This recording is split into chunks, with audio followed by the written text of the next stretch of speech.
Mercedes has struggled with porpoising issues all season, with the team unable to challenge for wins. Mercedes can't use high-tech tools to help them find a solution to Lewis Hamilton and George Russell's porpoising issues due to a simple rule. Silver Arrow's chief technical officer James Allison has suggested the team are not allowed to replicate the violent porpoising issues in their wind tunnel back at base. Wind tunnels are used to mimic a car's on-track performance and help identify issues with any upgrades or new components. Allison claims the FIOA has banned aggressive oscillations in wind tunnels, which has ruled out using the device. The issue was revealed after Sky Sports host Ted Kravitz claimed Mercedes engineer Mike Elliott had blamed wind tunnel issues as a reason behind the team's issues this season. Responding, Allison claimed the rules were fairly restrictive, which meant the wind tunnel was not helpful to find a solution. He said, "It's certainly true that the type of very violent oscillations that our car and other cars have suffered, the rules are actually fairly restrictive there. You're only allowed to move in the wind tunnel at 30 mm per second, which is way less than they are seeing on the track. So the wind tunnel isn't a helpful environment for either anticipating nor fixing this. If your CFD tools have not been focused on that mode of behavior, and they haven't for the last 10 years or so, then you have to reinvent that as you realize you have fallen down a hole."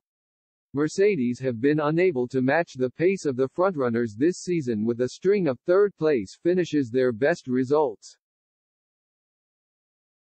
However, closest challenger George Russell is still 51 points behind Max Verstappen in the drivers' standings despite finishing in the top 5 at every race, and the Dutchman suffering 2 retirements this season. When asked by Kravitz how Mercedes got the new regulations so wrong, Allison added, "I wish I could answer that.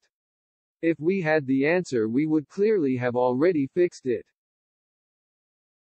If you knew what you had done wrong, then you would have diagnosed the steps necessary to put it right, and it would be right or nearly right already.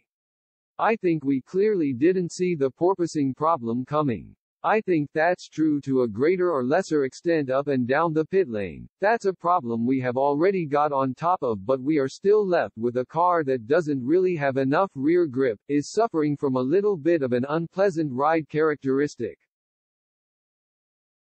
and just is not a competitive overall package yet.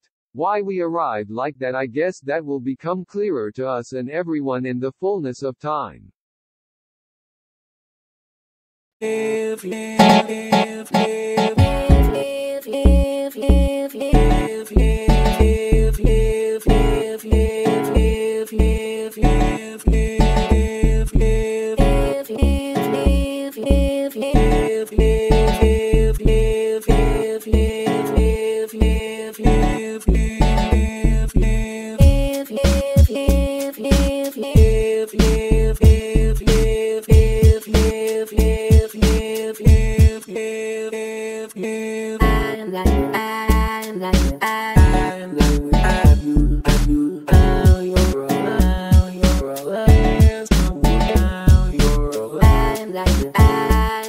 I